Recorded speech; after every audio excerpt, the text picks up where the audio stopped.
Buffy Saint-Marie, Narcissist, Part 5. The first published mention of Sainte-Marie's claim of indigenous ancestry that CBC could locate came in the March 19, 1961 edition of the Springfield Republican, a newspaper in Springfield, Massachusetts. It mentioned an upcoming concert involving Miss Buffy Saint-Marie, an American Indian girl. In November 1963, Sainte-Marie was quoted in the Wakefield Daily Item saying that she was half Micmac by birth. That's the earliest reference CBC discovered in which she has been directly quoted claiming indigenous ancestry. Accordingly, keeping that in mind would mean that at that juncture, she would be around 20 years old when she was making mention of her indigenous ancestry. A profile in Look magazine in December 1964 said Sainte-Marie was born of Cree Indian parents and adopted by Albert and Winifred Santamaria. Accordingly, if she was stating that, she'd be doing so around the age of 23, and therefore it's apparent that this claim of being adopted and that she was of indigenous ancestry is something that she has maintained for some 6 or so decades. The reference in Look magazine caught the eye of Arthur Santamaria, Sainte-Marie's paternal uncle. After reading the story, he told the Wakefield Daily Item in a December 4th, 1964 story, "I thought I should come down and tell you the truth about Buffy. She does not sound in this magazine story like the girl who grew up here." He told the paper that contrary to the Look article, Sainte-Marie has no Indian blood in her and not a bit of Cree heritage.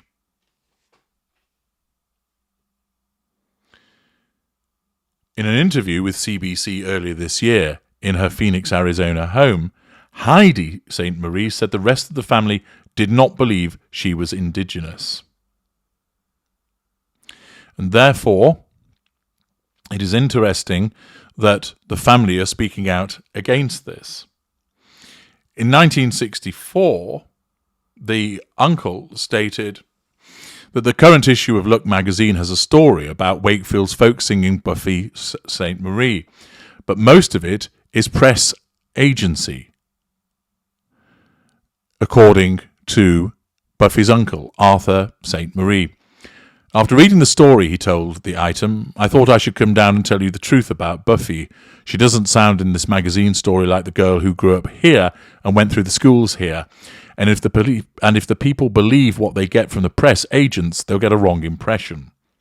First, said Buffy's uncle, she wasn't born in Sebago, Massachusetts, as written. She was born here in Wakefield at 24 Prospect Street. Second, he said, she has no Indian blood in her. The story of Buffy told in professional circles is that she has some Cree Indian heritage. Not a bit, says Uncle Arthur. Then there is in the magazine story a comment that a song Buffy wrote and sings about the effects of codeine on a user come from personal experience. Buffy never used codeine or even smoked cigarettes, her uncle testifies.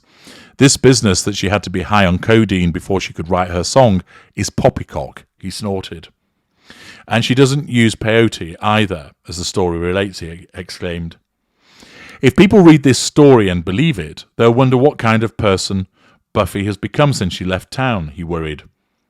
At one point, the magazine story relates that Buffy sometimes joins her Indian brethren and chews peyote, a form of narcotic of the Southwest. This is all part of the professional build-up, Arthur told the Item. They're really pushing her, and they're talking about her really hitting it big. I don't know. Maybe she'll do it, but the competition for the top spots is terrific. Buffy is doing very well, though. Her albums are among the most popular of all the folk singers. She is now working in New York and is to make a trip to Europe to sing and play soon. Also, she should be on the former Steve Allen TV show soon, the show now being run by someone else. Buffy is a graduate of Wakefield High School and the University of Massachusetts, where she took a degree in philosophy. Her musical career started as an amateur venture. Then one night she sang a song or two in a New York club. A manager heard her, she sang some more, and her career was launched.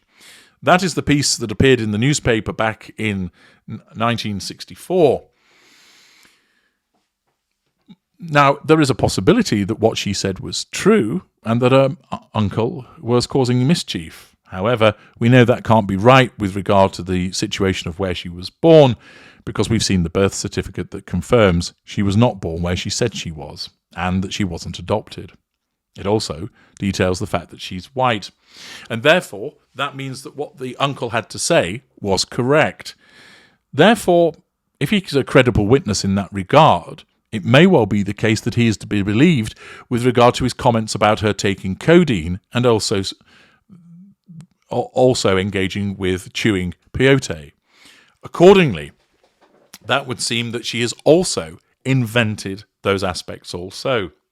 Now, there is a further consideration. Is it the fact that she has been identified as indigenous by those that are handling her career and therefore seek to promote that image and also the ideas about codeine, and she's gone along with it? Or is it rather that she is the one that has suggested that she is these things, and in the circumstances they have run with it as part of a unique selling point for her? It would appear, of course, that what the uncle has to say is grounded in truth, and therefore she has not only invented where she was born, what her ancestry is, that she was adopted, but also with regard to the use of codeine and peyote. It's starting to build a particular picture.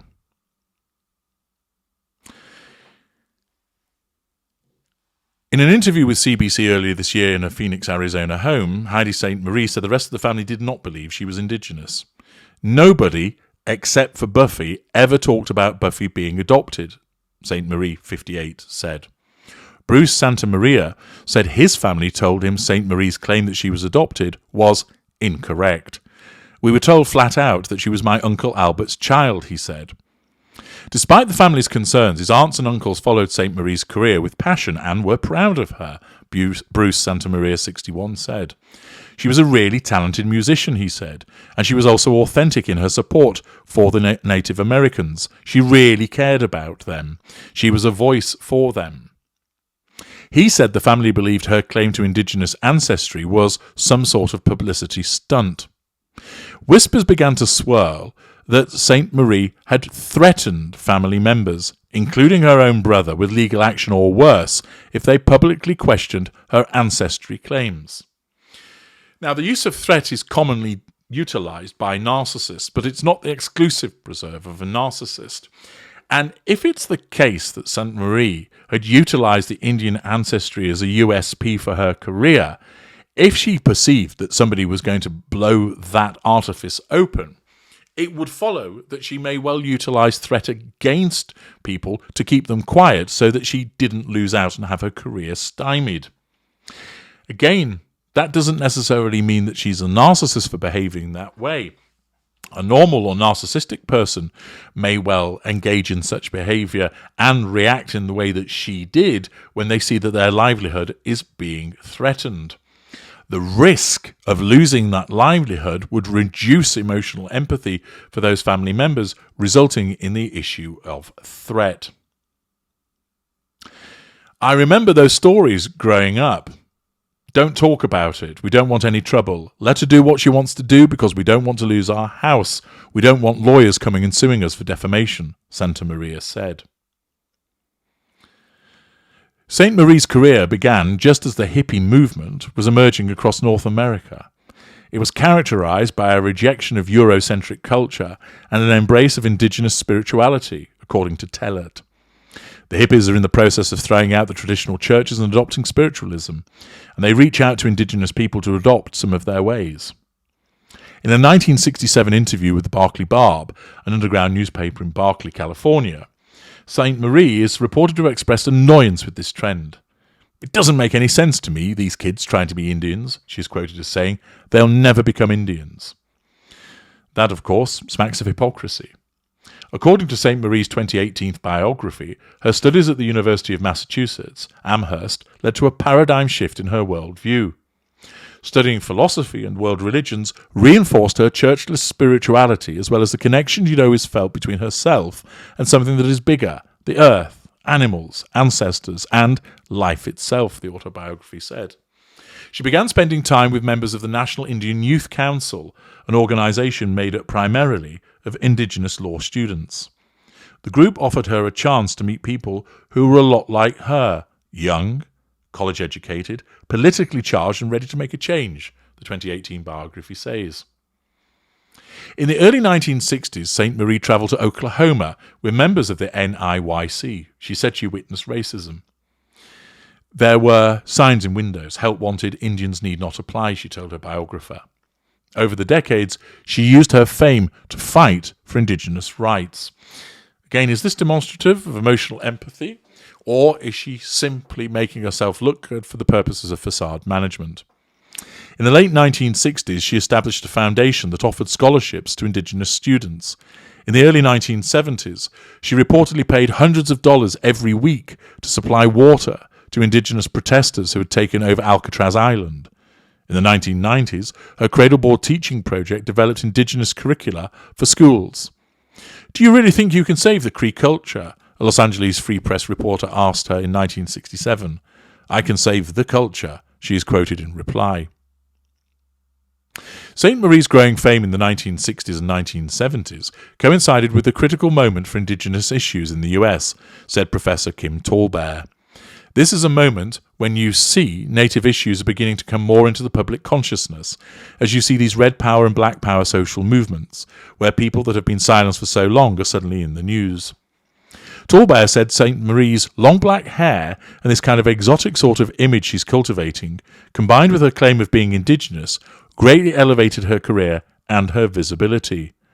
"I'm not saying she's not talented," said Tallbear, "but she is very much this representative image of a Native American singer." Media reports during her early career credit her rising fame in part to her indigenous heritage claims. Accordingly, on the basis that this is false, she was gaining a clear benefit from claiming that she was indigenous. Is this the residual benefit of a narcissist, or is it just the fact that somebody saw an opportunity and decided to run with it nevertheless, and that does not of itself make them a narcissist? Buffy's Indian extraction and her adoption by the Cree Nation has inspired a great interest in the music of her heritage, and her repertoire reflects this interest, said the April 15, 1964 edition of the Broadsides of Boston, a prominent folk publication of the day. Accordingly, more evidence which demonstrates that it was an artifice with regard to claiming that she had indigenous ancestry, and that was utilised very well for the furtherance of her career. We're going to hear more about this in part 6. Join me there.